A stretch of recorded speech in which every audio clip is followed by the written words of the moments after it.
ವೀಕ್ಷಕರೇ, ರಾಜ್ಯದಲ್ಲಿ ಮಳೆ ಮತ್ತೆ ತನ್ನ ಪ್ರತಾಪವನ್ನು ತೋರಿಸ್ತಾ ಇದೆ. ಮೊನ್ನೆಯಿಂದ ರಾಜ್ಯದಲ್ಲಿ ಮಳೆ ಮತ್ತೆ ಜಾಸ್ತಿ ಆಗಿದೆ. ಒಂದಷ್ಟು ದಿನ ಅಂದ್ರೆ ಒಂದು 3-4 ದಿನ ಬಿಡುವನ್ನು ಕೊಟ್ಟಿದ್ದಂತಹ ವರುಣ ಈಗ ಮತ್ತೆ ಅಬ್ಬರ ಮಾಡೋದಕ್ಕೆ ಶುರು ಮಾಡಿದ್ದಾನೆ. ಇನ್ನೂ ಕೂಡ ಮುಂದಿನ 24 ಗಂಟೆ ರಾಜ್ಯದಲ್ಲಿ ಜಾಸ್ತಿ ಪ್ರಮಾಣದಲ್ಲಿ ಮಳೆ ಇರುತ್ತೆ ಅಂತ ಹವಾಮಾನ ಇಲಾಖೆ ಹೇಳ್ತಾ ಇದೆ. ಹಾಗಾದ್ರೆ ಎಲ್ಲೆಲ್ಲಿ ಮಳೆ ಸುರಿಯುತ್ತೆ, ಹವಾಮಾನ ಇಲಾಖೆ ಏನೆಲ್ಲ ಮುನ್ನೆಚ್ಚರಿಕೆಯನ್ನು ಕೊಟ್ಟಿದೆ, ಸೊ ಅದನ್ನ ಇವತ್ತಿನ ಮಳೆ ಬಿಸಿಲಿನಲ್ಲಿ ಬನ್ನಿ ನೋಡೋಣ.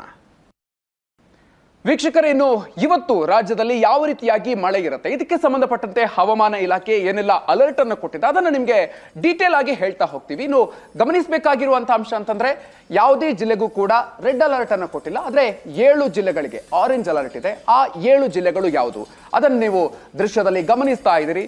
ಕರಾವಳಿಯ 3 ಜಿಲ್ಲೆಗಳು ಸೇರಿದಂತೆ ಮಳೆಯಿಂದ ಜಾಸ್ತಿಯಾಗಿ ಈ 3 ಜಿಲ್ಲೆಗಳಿಗೆ ಹೆಚ್ಚಿನ ಒಂದು ಅಲರ್ಟ್ ಅನ್ನು ಕೊಡಲಾಗಿದೆ. ಆರೆಂಜ್ ಅಲರ್ಟ್ ನಲ್ಲಿ 3 ಜಿಲ್ಲೆಗಳು ಕೂಡ ಇದೆ.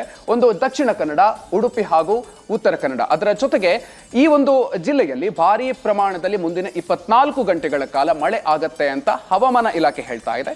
ಇನ್ನು ಪಕ್ಕದ ಜಿಲ್ಲೆ ಆಗಿರುವಂತಹ ಶಿವಮೊಗ್ಗದಲ್ಲೂ ಕೂಡ ಮುಂದಿನ 24 ಗಂಟೆಗಳ ಕಾಲ ಒಳ್ಳೆ ಮಳೆ ಆಗತ್ತೆ. ಹಾಸನ, ಕೊಡಗು ಜಿಲ್ಲೆಗಳಿಗೆ ಕೂಡ ಅಲರ್ಟ್ ಅನ್ನು ಕೊಡಲಾಗಿದೆ. ಶಿವಮೊಗ್ಗ, ಚಿಕ್ಕಮಗಳೂರು ಈ ಜಿಲ್ಲೆಗಳಲ್ಲೂ ಕೂಡ ಭಾರಿ ಪ್ರಮಾಣದಲ್ಲಿ ಮುಂದಿನ 24 ಗಂಟೆಗಳ ಒಂದು ಕಾಲದಲ್ಲಿ ಉತ್ತಮ ಮಳೆ ಆಗುತ್ತೆ ಅಂತ ಹೇಳಿ ಮುನ್ಸೂಚನೆಯನ್ನ ಕೊಡಲಾಗಿದೆ.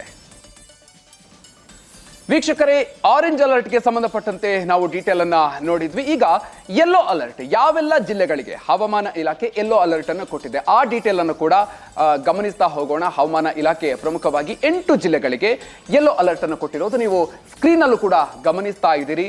ಪ್ರಮುಖವಾಗಿ ಬೆಂಗಳೂರಿನಲ್ಲಿ, ರಾಜಧಾನಿಯಲ್ಲಿ ವೀಕೆಂಡ್ ಮೂಡ್ ನಲ್ಲಿ ಇದ್ದವರಿಗೆ ಮೋಡ ಮತ್ತು ಆಗಾಗ ಮಳೆ ಸುರಿತಾ ಇರೋದ್ರಿಂದಾಗಿ ವೀಕೆಂಡ್ ನಲ್ಲಿ ಮಜಾ ಮಾಡೋದಕ್ಕೆ ಅಂತ ಪ್ಲಾನ್ ಮಾಡ್ಕೊಂಡವರಿಗೆ ಒಂದಷ್ಟು ಅಡ್ಡಿ ಆಗುವಂತಹ ಸಾಧ್ಯತೆ ಇದೆ. ಅದರ ಜೊತೆಗೆ ಮೈಸೂರು, ಬೆಂಗಳೂರು ಗ್ರಾಮಾಂತರದಲ್ಲೂ ಕೂಡ ಅಷ್ಟೇ. ಇನ್ನು ಕೋಲಾರ, ಗದಗ, ಧಾರವಾಡ, ಬೆಳಗಾವಿ, ವಿಜಯಪುರ ಈ ಜಿಲ್ಲೆಗಳಲ್ಲೂ ಕೂಡ ಅಷ್ಟೇ ಮುಂದಿನ 24 ಗಂಟೆಗಳ ಕಾಲ ಒಂದು ಸಾಧಾರಣವಾಗಿ ಮಳೆ ಆಗುವಂತಹ ಸಾಧ್ಯತೆ ಇದೆ. ಇಲ್ಲೂ ಕೂಡ ಅಷ್ಟೇ ನೀವೇನಾದ್ರೂ ಪ್ಲಾನ್ ಮಾಡ್ಕೊಳ್ಳೋದಾದ್ರೆ ಮಳೆ ಆಗುವಂತಹ ಸಾಧ್ಯತೆ ಇರೋದ್ರಿಂದಾಗಿ ಅದಕ್ಕೆ ಸಂಬಂಧಪಟ್ಟ ವೀಕೆಂಡ್ ನಲ್ಲಿ ಏನೆಲ್ಲ ಪ್ಲಾನ್ ಮಾಡಬೇಕು, ಸೊ ಮಳೆ ಆಗುವಂತ ಒಂದು ಸೂಚನೆ ಇರೋದ್ರಿಂದಾಗಿ ಸೊ ಅದನ್ನು ನೀವು ಗಮನಿಸಿಕೊಂಡು ನಿಮ್ಮ ಪ್ಲಾನ್ ಅನ್ನ ರೆಡಿ ಮಾಡ್ಕೊಳ್ಳಿ.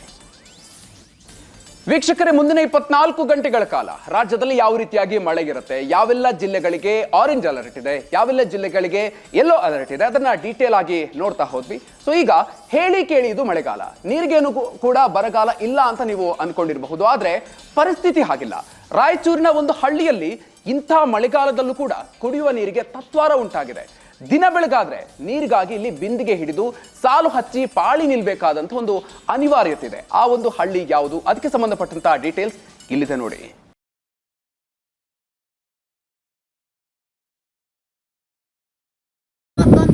ನೀರಲ್ಲ ನೋಡ್ರಿ, ನೀರಾಗ ನೋಡಿ ಏನ್ ಮಾಡಮ್ ನೋಡಿ, ನೀರಲ್ಲ ಏನಿಲ್ಲ.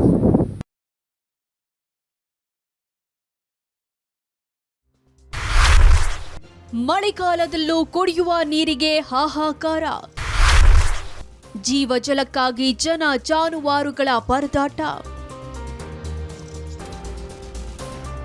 ಬಿರು ಬೇಸಿಗೆಯಲ್ಲಿ ಹನಿ ಹನಿ ನೀರಿಗೂ ಪರದಾಡ್ತೇವೆ, ಆದ್ರೆ ಬಿಸಿಲನಾಡು ರಾಯಚೂರಲ್ಲಿ ಮಳೆಗಾಲದಲ್ಲೂ ಜೀವಜಲಕ್ಕಾಗಿ ಜನರು ಪರಿತಪಿಸುತ್ತಿದ್ದಾರೆ. ಇಲ್ಲಿ ನೋಡಿ, ಈ ಮಹಿಳೆಯರು ನೀರು ಯಾವಾಗ ಬರುತ್ತೆ ಅಂತ ಕೊಡಪಾನ ಹಿಡಿದು ಕಾಯ್ತಿರೋದನ್ನ, ಈಗ ಬರುತ್ತೆ ಆಗ ಬರುತ್ತೆ ಅಂತ ಗಂಟೆಗಟ್ಟಲೆ ದಿನಗಟ್ಟಲೆ ಆಗಿದೆ, ಆದ್ರೆ ಕುಡಿಯೋ ನೀರು ಮಾತ್ರ ಬರ್ಲಿಲ್ಲ. ಇತ್ತ ಮಹಿಳೆಯರು ಬಿಂದಿಗೆ ಹಿಡಿದು ಜಗಳವಾಡೋ ಪ್ರಸಂಗವೂ ನಡೀತು.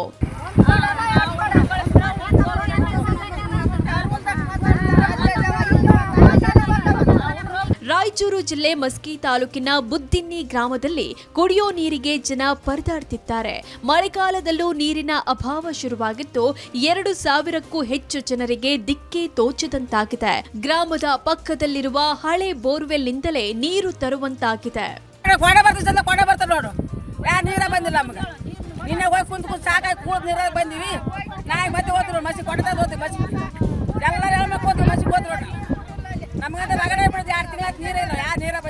ಕುಡಿಯೋ ನೀರಿನ ಸಮಸ್ಯೆ ಬಗ್ಗೆ ಅಧಿಕಾರಿಗಳು ಜನಪ್ರತಿನಿಧಿಗಳ ಗಮನಕ್ಕೆ ತಂದ್ರೂ ಪ್ರಯೋಜನವಾಗಿಲ್ಲ. ಕೊರೆಸಿದ್ದ ಬೋರ್ವೆಲ್ಗಳು ಬತ್ತಿ ಹೋಗಿವೆ. ಹೊಸ ಬೋರ್ವೆಲ್ಗಳು ಹಾಕಿಸದೇ ಇರೋದ್ರಿಂದ ಗ್ರಾಮಕ್ಕೆ ನೀರು ಸಿಗ್ತಿಲ್ವಂತೆ. ಆದ್ರೆ ಅಧಿಕಾರಿಗಳು ಮಾತ್ರ ಅದೇ ರಾಗ ಅದೇ ಹಾಡು ಅನ್ನೋ ಹಾಗೆ ಸಮಸ್ಯೆ ಬಗೆಹರಿಸ್ತೇವೆ ಅಂದ್ರು. ನಮ್ಮ ಜಿಲ್ಲೆಯಲ್ಲಿ ಜಲ್ ಜೀವನ್ ಮಿಷನ್ ಮತ್ತು ಈ ಥರ ಕುಡಿಯೋ ನೀರದು ಏನೇನು ಪ್ರಗತಿ ಇದೆ ಅಂತ ರಿವ್ಯೂ ಮಾಡ್ತಾರೆ. ರಿವ್ಯೂ ನೋಡಿದಾಗ ಏನಾಗಿದೆ, ಕೆಲವು ಕಡೆ ಬ್ಯಾಚ್ 1ನಲ್ಲಿ ಕೆಲಸ ಮಾಡಿ ಕ್ಲೋಸ್ ಮಾಡಿದ್ದಾರೆ, ಆದರೂ ಸುಮಾರು FSTCಗಳಿಗೆ ಅವರು ಬಿಟ್ಟಿದ್ದಾರೆ. ಎರಡನೇ ಆಗಿ ತಾವು ಹೇಳಿದಾಗ ಎಲ್ಲಿ ಬೋರ್ವೆಲ್ ಫೇಲ್ ಆಗಿದೆ, ಎಲ್ಲಿ ಸರಿಯಾಗಿ ಸೋರ್ಸ್ ಇಲ್ಲ, ಲಾಸ್ಟ್ ಆಪ್ಷನ್ ಹೊಸ ಬೋರ್ವೆಲ್. ಈ 4 ಆಪ್ಷನ್ಸ್ ನಾವು ಸ್ಟೆಪ್ ಬೈ ಸ್ಟೆಪ್ ನೋಡಿಸ್ಕೊಂಡು ನಮ್ಮಲ್ಲಿ ಸಾಕಷ್ಟು ಫಂಡ್ಸ್ ಇರುತ್ತೆ, ಖಂಡಿತ ಅದು ಎಲ್ಲ ಸಮಸ್ಯೆ ನಾವೇ ಸಾಲ್ವ್ ಮಾಡಬೇಕಾಗತ್ತೆ.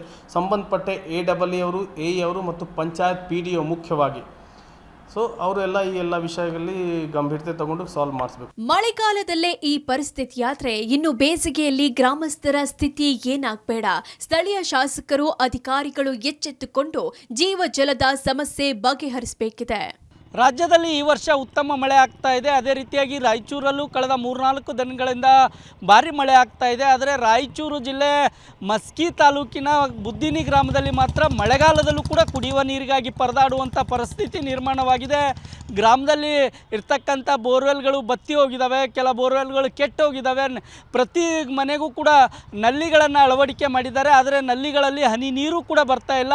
ಯಾರೂ ಕೂಡ ಇವರ ಸಮಸ್ಯೆಗೆ ಕೇರ್ ಮಾಡದೇ ಇರೋದ್ರಿಂದ ಗ್ರಾಮದಲ್ಲಿ ಕುಡಿಯುವ ನೀರಿಗಾಗಿ ಜನರು ಪರಿತಪಿಸುವಂಥ ಸ್ಥಿತಿ ನಿರ್ಮಾಣವಾಗಿದೆ. ರಾಯಚೂರಿಂದ ಕ್ಯಾಮ್ರಾಮನ್ ಶ್ರೀನಿವಾಸ್ ಜೊತೆ ಜಗನ್ನಾಥ್ ಪೂಜಾರಿ, SNET ಸುವರ್ಣ ನ್ಯೂಸ್.